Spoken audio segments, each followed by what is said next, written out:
બોલો સત્ય ગુરુદેવની જય। આજે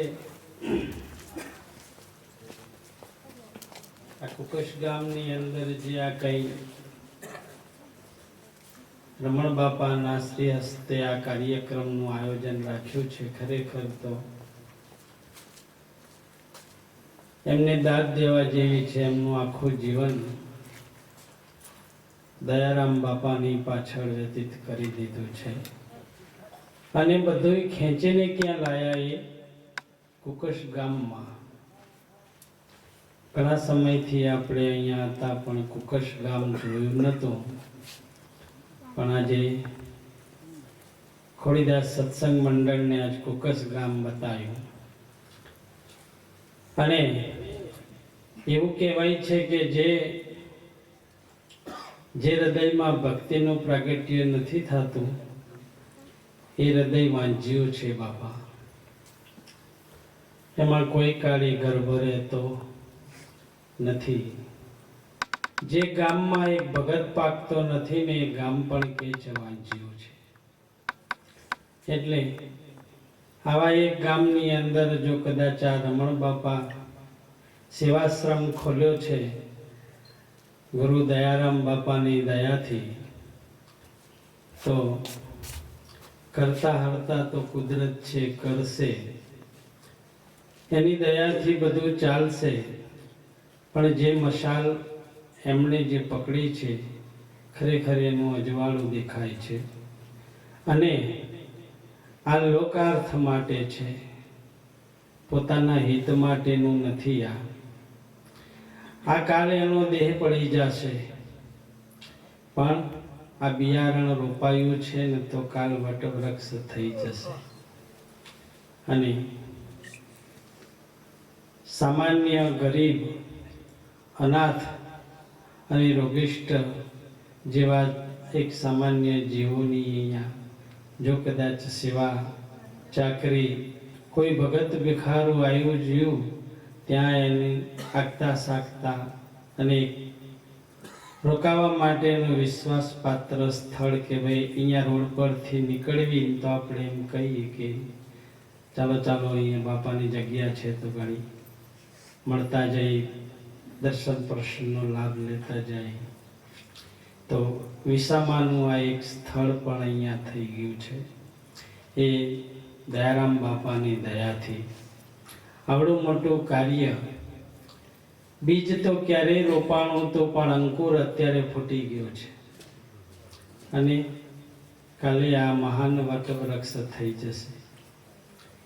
કેમ કે જેને ખરેખર સંતોને સેવ્યા છે ને એના આ પ્રમાણ છે। સંત સેવવા એ તો કોઈ સદગુરુ સંતની કૃપા હોય, એની દયા હોય તો જ સંત સેવાય છે। બાકી તો બે હાથ બે પગવાળો માણસ જેમ દેખાય નહીં એમ સંતો પણ આપણને એવા દેખાય છે। એક માણસની જેમ ગુરુને માણસના લેખો પ્રાણિયા નહીં તરા એળે ગયો અવતાર। જો આ ગુરુને આપણે માણસ લેખીશું તો આપણો આ અવતાર નકામો છે બાપા। એ માણસ નથી, ગુરુ તો ગુરુ છે અને એની ખરેખર દયા દ્રષ્ટિ થઈ છે ને એના આ પ્રમાણો છે। એટલે વિશેષ આપણે કાંઈ, મને તો આમ કે જો કાંઈ બોલતા આવડતું નથી, પણ સદગુરુ સંતની દયાથી જે કાંઈ બે શબ્દ બોલાય એ જ અપેક્ષા છે મારે કે દયારામ બાપાનો એક પ્રસંગ મને યાદ આવે છે કે 1965ની અંદર જ્યારે ગીતા મંદિરનું પ્રાણ પ્રતિષ્ઠા કરી અને એ વખતે એના પ્રથમ ગુરુ હતા કે છે વિદ્યાનંદ સાગર। એમની પાસે દયારામ બાપાની બેઠક હતી। આવા મહાન પુરુષો હતા કે દયારામ બાપા એમને ત્યાં બેસતા। એ તો બહુ પૈસે ટકે સુખી હતા વિદ્યાનંદ સાગર, પણ દયારામ બાપા એમની જોડે બેસતા ને એમની આગતા સાકતા। એમને એમના બરોબર બેસાડતા. એ વખતમાં કે છે એક પ્રસંગ એવો બન્યો હતો.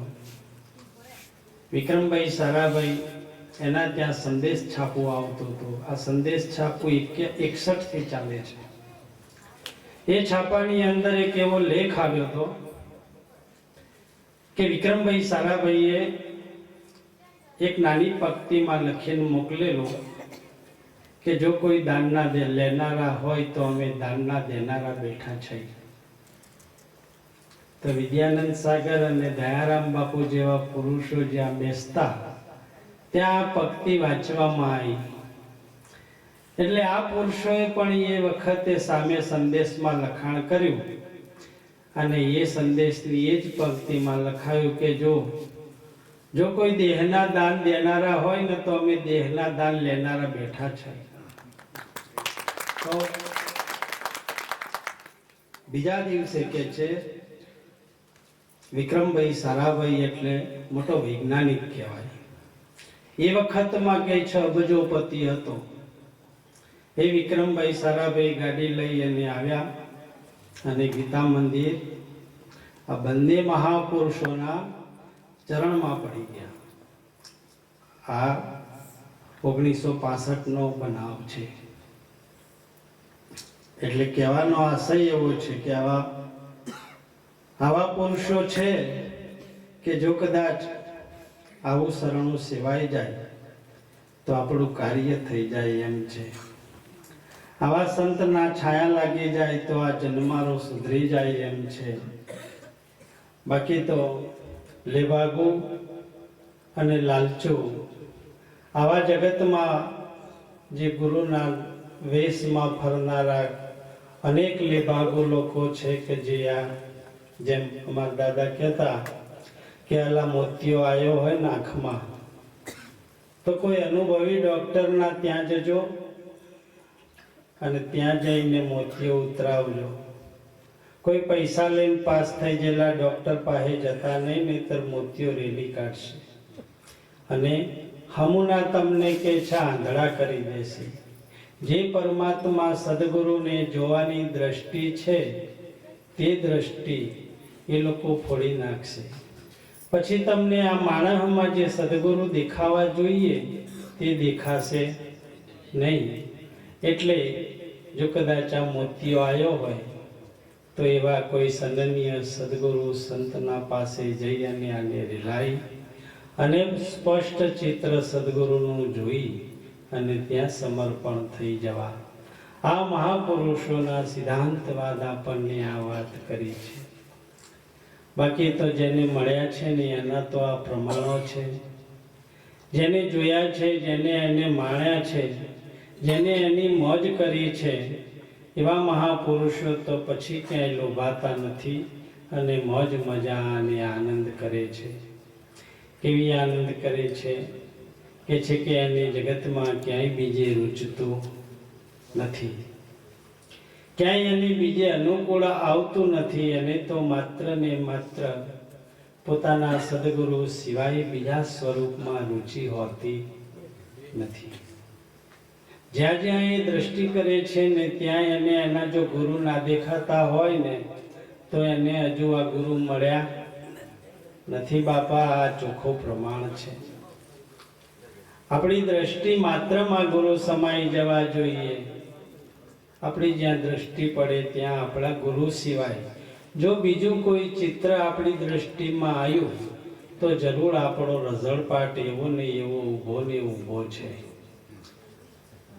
માટે મહાપુરુષો આપણને આ સત્ય સનાતન ધર્મની વાત સમજાઈ અને કહે છે કે ભાઈ, જો તારી દ્રષ્ટિમાંથી વિકાર એટલે ગુરુ સ્વરૂપની સિવાયની વૃત્તિ, આ વિકાર નીકળી જાય તો આ જ દેહે, આ જ ઘડીએ અને અત્યારે જ તો મોક્ષને પ્રાપ્ત થઈ જ ગયો છે. તારે હવે એના કઈ વાયદા ના હોય.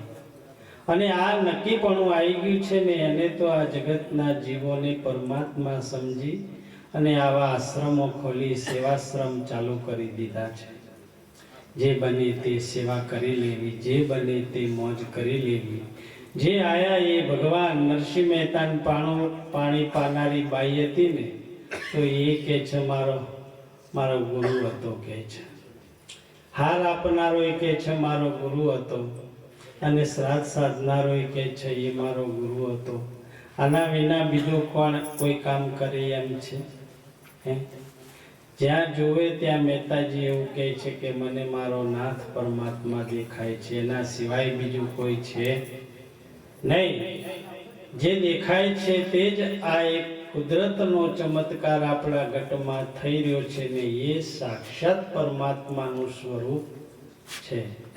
પણ આપણને મનન કેમ નથી થતું, નક્કી કેમ નથી થતું કે આપણે એવા સહજતામાં એવા તે આપણે સેટ થઈ ગયા છીએ કે આંખ તો જોવે એમાં શું નવું છે, બસ આંખ જોવે એ આપણી સહજતા થઈ ગઈ છે. કાન સાંભળે એમાં શું, પગ ચાલે એમાં શું, આ બધું સહજ થઈ ગયું છે. એટલે આપણે સહજ થવાના કારણે એના તરફ લક્ષ્ય કરતા નથી. પણ દેહ છૂટી જાય છે ત્યારે આંખ, કાન, નાક, મોઢું, પગ, હાથ બધું હોવા છતાં કેમ નથી ચાલતું? તો એ વખતે આપણે જડતા જેવી વાત કરીએ છીએ કે ભાઈ આમાંથી ભગવાન નહીં, પણ જીવ જતો રહ્યો. જીવ હતો ત્યાં સુધી આ બધું ચાલતું હતું, બોલતું હતું, હાલતું હતું, ફરતું હતું, કાર્ય કરતું હતું. એ જીવ જતો રહ્યો. તો એ જીવ ક્યાં છે એને ખોજવાને માટે આપણે પ્રયાસ કરતા નથી. શા માટે કરતા નથી? કે આ જીવ છે ને એ આપણને આગળ જવા દે એમ નથી. કેમ કે જીવ એટલે 5 તત્વ 3 ગુણ મિલકર જીવ કહાયો, હંસો તામે બંધાયો. 5 તત્વ 3 ગુણાનું મિલન થયું એટલે તે જીવ થઈ ગયો.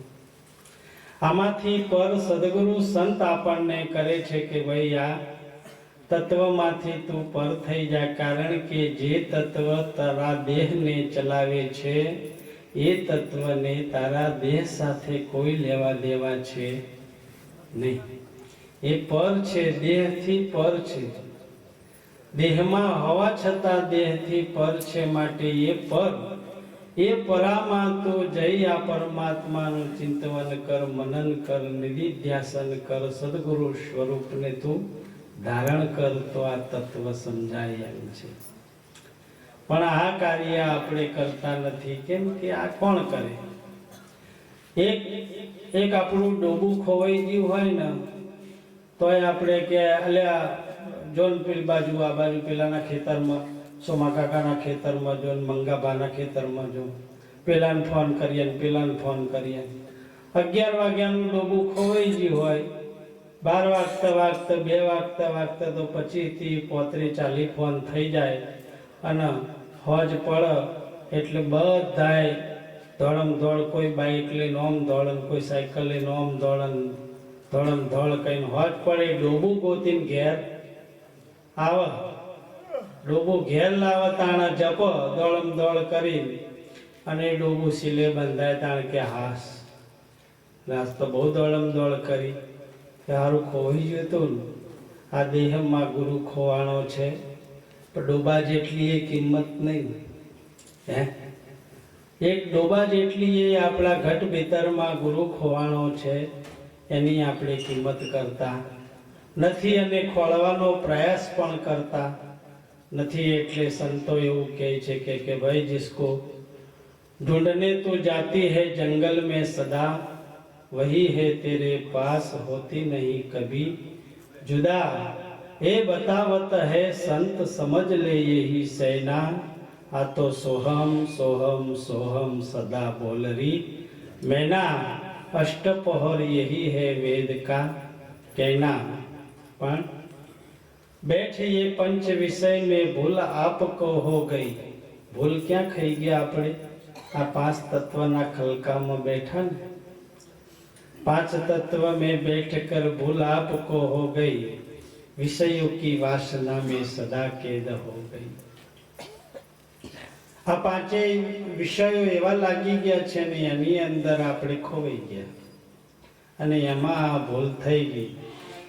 પણ મહાપુરુષો કહે છે કે જો કદાચ આવા સદગુરુ સંતનું પ્રાગટ્ય આપણા ઘટ ભીતરમાં થઈ જાય તો એ ઘડીએ વિના પુરુષાર્થે કોઈ કર્મ કરે નહીં, કોઈ પણ કારણોસર નહીં, માત્ર ને માત્ર એની કૃપા માત્રથી આપણે આ અનેક જન્મના બંધનોમાંથી મુક્ત એ જ ઘડીએ થઈ જઈએ છીએ. જે એક નાનકડું કામ કરવું હોય ને એક તોય આપણે એક બાધા રાખીએ છીએ ને આ છોકરાનું હગું થઈ જાય ને તો માતાજીના હુખડી ચડાય, એક હગું કરાવવા માટે હુખડી ચડાવીએ છીએ. એક પાકીટ ખોવાઈ જાય તોય આપણે બાધા રાખીએ છીએ 5,000 રૂપિયા છે અંદર એક નારિયેળમાં જો પાકીટ મળી જતું હોય તો.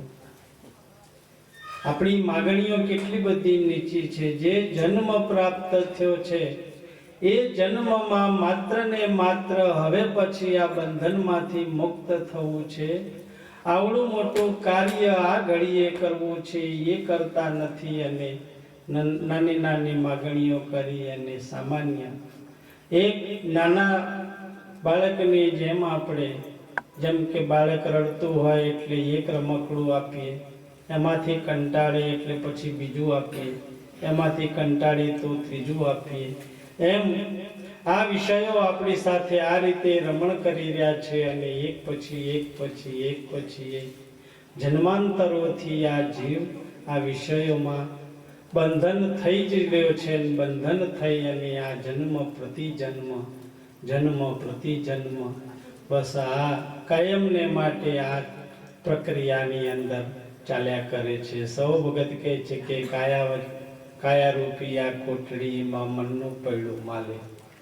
આ દેહ છે એ કાયારૂપી કોટડી છે, એમાં મનનું પૈડું માલે અને દુર્વાસનાના દુર્બંધાણા એનાથી આ ચક્રો ચાલે. આ ચક્કર એક બીજા ચક્કરને બીજું ત્રીજા ચક્કરને એમ આવડું મોટું જગત આ કુદરત ચલાવી રહ્યું છે. એની અંદર કોઈ દિવસ પરમાત્મા એટલે કે ભગવાન સદગુરુ ક્યાંય દુકાચ્યું કરવા આવતો નથી. કોઈ જીવના અંગત વહીવટમાં ભગવાન માથું મારતો નથી. શા માટે નથી મારતો કે એ ભગવાનને કોઈ અધિકાર આપ્યો નથી. કેમ કે ભગવાનનું કામ શું છે?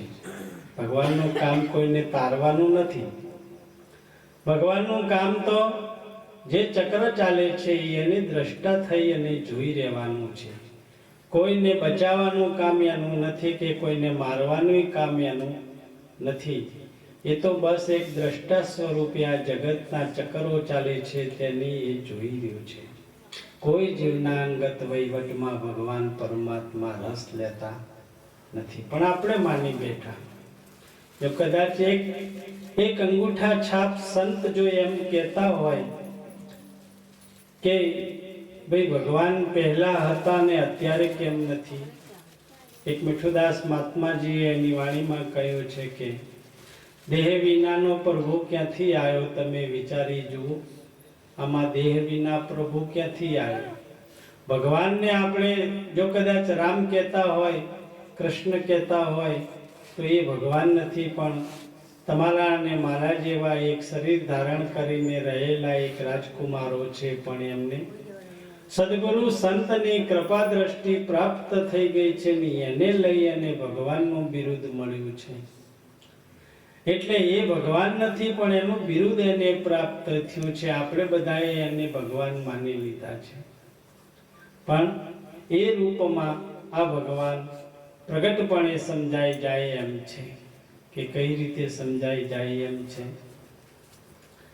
ભગવાને કે છે એની પાછળ થોડાક માણસો પડ્યા ભગવાનની પાછળ. એટલે ભગવાન દોડ્યા, બહુ દોડ્યા. એક મંદિરમાં જઈને હંતાઈ ગયા. પણ મંદિરમાંથી ગોતી લાયા પેલા પાછળ પડેલા ને એ લોકો. એટલે ભગવાન તો પેલા પત્તાની જેમ ફફડતા હતા. એટલે ભગવાન કે મારા બેટા મંદિરમાંથી એ પકડી લાયા. એક પહાડ ઉપર જઈને ભગવાન બેસી ગયા તો ત્યાંથી એ પણ આ લોકો ઉપર ચડીને પગથિયા કરીને ઉપર ચડ્યા, ત્યાંથી એ ખેંચી લાગ્યા. ભગવાન કહે છે કે મારા બેટા મને બધાય ગોતી કાઢ્યા છે, જે કાર્ય મારાથી બની શકે એમ નથી એ કાર્ય મારી પાસે કરાવે છે. એટલે બધાએ લોકોને કીધું કે ભાઈ તમે મને હેરાન ના કરો ને મને મારી રીતે રહેવા દો, એટલે કે તમે ભગવાન થયા છો તો અમારી 84 મટાડો ને. એટલે કે ભાઈ એ મારું કામ નથી તમારી 84 મળે, કે ગમે તે બોધી કાઢો પેપરે 84 ના મટાડો તો એના તળિયા તોડી કાઢો, એના બૈડા તોડી કાઢો. ભગવાન કહે કે આ અંધેરી નગરી ગંડુ રાજા ટકે શેર ભાજીન ટકે શેર ખાજા. આ અત્યારે કોઈ ને કંઈ કહેવાય એવું નથી. ત્યાં જઈ ચડ્યા એક ગુરુ ને એક ચેલા. આ અંધેરી નગરી છે, આનો રાજા ગાંડો છે, એ જોતો નથી કોને કામ કર્યું છે ને કોણ ફળ લે છે. એટલે ભગવાને કીધું કે ભાઈ જુઓ તમે એક કામ કરો, એકવાર મને છોડો. એટલે ત્યાંથી એક મહાત્માજી નીકળ્યા. એને જોયું ભગવાનની દુર્દશા. એટલે કેમ બોધ્યા છો આના? એટલે કે કોઈનું ભલું જ કરતા નહીં, બૈડા તોડી જ કાઢવાનું. એટલે ભગવાન કહે કે ભાઈ ભલું કરવાનું મારા હાથમાં નહીં ભાઈ. એટલે પેલા મહાત્માજીએ કીધું બા છોડ દો અમને, તમને એવી જગ્યાએ હું રાખું કે આ લોકો ના જોઈ જાય તો તમને વાંધો. એટલે કે તો તમારા જેવું કોઈ ભગવાન નહીં. તો કે ચલો ભાઈ આમને છોડી દો ને તમારે જે કઈ હિસાબ લેવો હોય મારી જોડે લઈ લેજો. એમ કરીને દૂર લઈ ગયા. દૂર લઈ જઈને ભગવાનના અને આ મહાત્માજીનું કોલોબરેશન થઈ ગયું કે જુઓ હું તમને સંતાડું પણ તમારા મારા કીધા વગર કોઈની દ્રષ્ટિમાં આવવું નહીં. એટલે હું તમને સંતાડું. આ લોકો જગતના સામાન્ય જીવો તમને શોધી શકશે નહીં. એટલે કે તો જટ કરો સંતાડો, પણ એક યાદ રાખજો મારા વગર તમારે કોઈને મળવું નહીં. એટલે કે સારું. એટલે આ મહાત્માજીએ કીધું કે મારા હૃદયમાં બેસી જાઓ. આ મારા હૃદયમાં બેસી જાઓ એટલે તમારું કોઈ નામ નહીં લે. મને લોકો સામાન્ય સમજશે એટલે એ કોઈ ગોતવા આવશે નહીં. એટલે તમારે એ શાંતિથી બેસી રહો. એટલે મહાત્માજીના હૃદયમાં ભગવાન બેસી ગયા અને મોજ કરવા માંડ્યા. અને પછી જગતના જીવો ત્રાહેમામ થતા ભગવાનની શોધ કરતા ક્યાંય મળ્યા નહીં. એટલે આ મહાત્માજીને કીધું કે ભગવાન જોવા હોય તો બતાવો. કે હા તો જટ કરો બતાવો ભગવાન. એટલે કે કોઈ સદગુરુને સેવી લો તો તમારો ભગવાનનું પ્રાગટ્ય થાય. એટલે કે સદગુરુને ઓળખવા કેવી રીતે? એટલે કે તો એના ત્યાં ક્લાસીસ કરો તમે. વર્ષ 2 વર્ષ 100 વર્ષ 5 વર્ષ પડ્યા રેવી દરબાર में धक्का धनी ना खाए कबहू लहर छूटे दरिया की तो बेड़ा पार हो जाए. हालना हाल તમારે પામી જવું હોય તેમ નહીં. એ લહેરમાં આવી જાય તો કાર્ય થઈ જાય એ ઘડીએ. એટલે તમે એના દરબારમાં જાઓ તો તમારું કામ થઈ જાય એમ છે. બાકી તો આ કાર્ય થાય એવું નથી. અને જો એ મોજમાં આવી જાય તો આ તરત સિદ્ધિનું પ્રગટ પ્રાગટ્ય થઈ જાય એવું છે. આ આત્મસિદ્ધિ છે, એ વચન સિદ્ધિ છે. આ જગતમાં આત્મસિદ્ધિની અંદર 84 સિદ્ધિનું પ્રાગટ્ય થયેલું છે.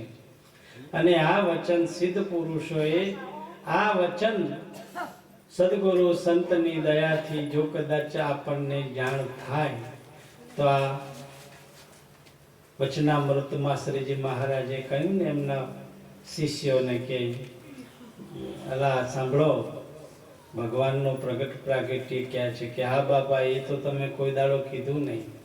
એટલે કે ભગવાન આ જગતમાં 2 છે. એટલે કે કયા કયા? કે એક અક્ષર અને બીજો પુરુષોત્તમ. તો કે એમના ધામ પણ 2 હશે ને? કે ના, એમના ધામ એક જ છે. કે અક્ષર પુરુષોત્તમ માં રહે અને પુરુષોત્તમ અક્ષર માં રહે છે. એ નિરાકાર પરમાત્મા આપણા ઘટમાં બિરાજમાન છે. જે ની અક્ષર से अक्षर भया अक्षर से ओमकार ओमकार से 3 गुण भया वाका भया संसार. એ આ સાહેબ કબીરજીએ આની ઉઘાડી વાત કરી અને આપણને આ પ્રગટ સત્ય સમજાવી દીધું છે કે ભાઈ આ જે ભગવાનને આપણે ગોતી રહ્યા છે એ ભગવાન આ મીઠુદાસ મહાત્માજીએ એની ચોખવટ કરી અને કહી દીધું કે બિદલહામને ગદ્યા ગમાળમાં ઈશુ ભગવાન બીબી મરિયમના પેટ જાયો. તમે તો કહો છો નિરાકાર પ્રભુ, તો પછી આ નસુડી માથે કોણે ચડાયો? એ વિચારી જુઓ, આમાં દેહ વિના પ્રભુ ક્યાંથી આવ્યો?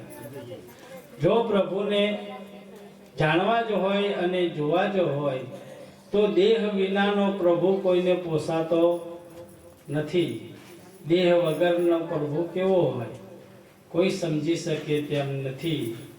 એટલે એને બીજો દાખલો આપી અને સમજાયો કે रामचंद्र जी दशरथ का बेटा अयोध्या में राज करायो. તમે તો કહો છો નિરાકાર પ્રભુ, તો આ રાજા રાવણ ને મારી સીતાવાળી ઘેર કોણ આવ્યો? જરા વિચારી જુઓ, આમાં દેહ વિના પ્રભુ ક્યાંથી આવ્યો? પણ પ્રભુમાં દેહ છે, દેહમાં પ્રભુ છે. આ તો ઉલટ ભેદ બતાયો. પહેલાના પ્રભુ અવતાર ધરી આવતા, અત્યારે એને કોને બીવડાયો? પણ મીઠુદાસ કહે જો કોઈ સંત વિવેકી મળે તો આનો ભેદ સુલટ કરી અને સમજાયો. વિચારી જુઓ, આમાં દેહ વિના પ્રભુ ક્યાંથી આવ્યો? આ દેહમાં ભગવાન છે. એ તો આવા સદગુરુ સંત મળે તઈ આપણને આની ઉઘાડ કરી અને બતાવે. અને એ જ્યારે એની વાત એને બરાબર સમજાય અને એની વાત પર એને ભરોસો અને વિશ્વાસ આવે तो जरूरी ये आनंद अद्भुत आया, किया कराया कशु भी नहीं, सहजे पीयू जी को पाया, अब मोहे आनंद अद्भुत आया. કેવી રીતે આનંદ આવ્યો કે દેશ ના છોડ્યા, વેશ ના છોડ્યા, કાંઈ છોડ્યું નથી બાપા, ક્યાંય ગયા નથી. દેશ ના છોડ્યા, વેશ ના છોડ્યા, ના છોડ્યા સંસારા. પણ સુતા નર જબ નીંદ સે જાગ્યા, मिट गया सपना सारा, अब मोहे आनंद अद्भुत आया. किया कराया कछु भी नहीं, से जे पियू जी को पाया, अब मोहे आनंद अद्भुत आया. આ અદ્ભુત આનંદનો પ્રગટ પ્રાગટ્ય સદગુરુ સંતની દયા દ્રષ્ટિથી પ્રાપ્ત એ ઘડીએ થાય. અને થતાની સાથે જ કેટલું મોટી વાત કરી દીધી. કહે કે સુતા નર જબ નિંદ સે જાગ્યા, મિટ ગયા સપના સારા, અબ મોહે આનંદ અદ્ભુત આયા. જેમ ઊંઘી ગયા હોય અને ઊંઘની અંદર આપણે કોઈ આપણને સટકા લઈને મારતું હોય, સટાસટ ચોરી કરી, ચોરીનો ગુનો લાગુ પડ્યો અને ગુનો લાગુ પડ્યો એની અંદર 20 સટકાની સજા થઈ. એટલે 20 સટકાની સજા થઈ ને એ સજામાં એક સટકામાં ચામડી અધ્ધર થઈ જાય એવો એક સટકો પડ્યો. ત્યાં તો જીવ ત્રાહિમામ પુકારતો, બીજો પડ્યો, ત્રીજો પડ્યો અને એવામાં કોઈ મહાત્માજીએ ઉઠાડે તારું ટેશન આવી ગયું. એટલે બાકીના 17 છૂટી ગયા ને બાપા. હે એમ સપનામાં જેમ આ મહાપુરુષો પાર પહોંચાડી દે છે, એમ બાકીના જેમ 17 સાટકા છૂટી ગયા ને, એમ આ 84 લાખ યોની આ ઊંઘમાંથી જાગી જાઉં તો આજ ઘડીએ મટી જાય એમ છે. એના માટે વાયદો કર્યો નથી. અત્યારે હાલના હાલ આ 84 લાખ યોનીનો જીવ નથી. તું તો શુદ્ધ બુદ્ધ મુક્ત ચેતન્ય આત્મા છો. આ વાતને નક્કી કરી દે. તું 84 લાખ યોનીનો જીવ નથી. તું તો શુદ્ધ બુદ્ધ મુક્ત એક ચૈતન્ય આત્મા છો. આ વાતને તું નક્કી કરી લે. સર્વ ધર્માન પરિત્યજ્ય મામેક્યમ એકમ શરણમ વ્રજ. બધાય ધર્મોને તું તજી દે. દાદા રામદેવજીએ પણ એવું કીધું કે 84 ધર્મ એને સેવતા, બાકી પંથ ઊંધી પરનાર. એ બાવા બાળનાથ ચરણે આ તો રામો પીર બોલ્યા આ તો અગમનાય દાન. આ તો 84 ધર્મ જે તત્વને સેવે છે એ તત્વની વાત દાદા રામદેવજીએ કરી. એ જ વાત આ મહાપુરુષો આપણને કરે છે કે એમાંથી આપણને આ લોકો મુક્ત કરાવી દે એમ છે. પણ એ તરફ લક્ષ્ય આવા કોઈ સદગુરુ સંત કરાવી દે પણ આવી સદગુરુની કૃપા થતાની સાથે જ એ જ ઘડીએ ભવાનીદાસ બાપાએ ના કીધું ને કે ભાઈ ઢોલ નગારા જય જય વાગે પડગમમાં પડકારો આપણા ધણી ગુરુને ધારો આમાં તાત કરે છે તુહી કારો.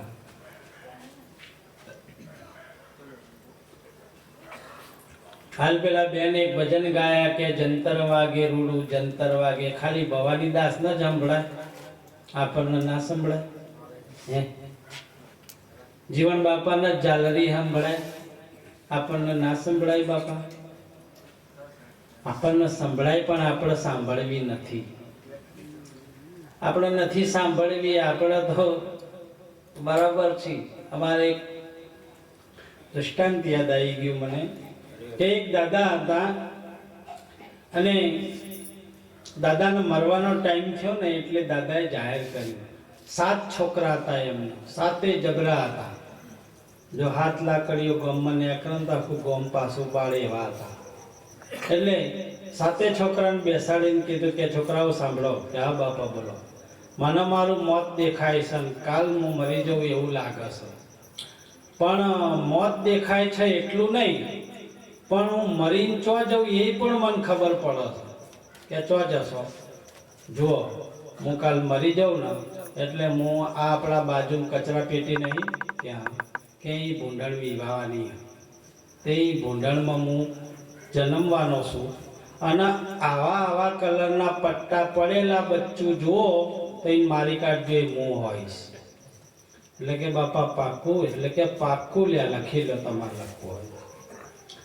કાલ મારો દેહ છૂટશે, પમદાડે ભૂંડણ વિયાહ અને ભૂંડણના પેટ હું જન્મવાનો છું, અને ભૂંડણનો અંશ તો ના હારો હોય ને, આડું ગંદવેડો ખાય એટલે મારે એ અંશમાં રહેવું નહીં, પણ તમે કાઢા થઈને આ તારા બાપને કે મારી નાખજો.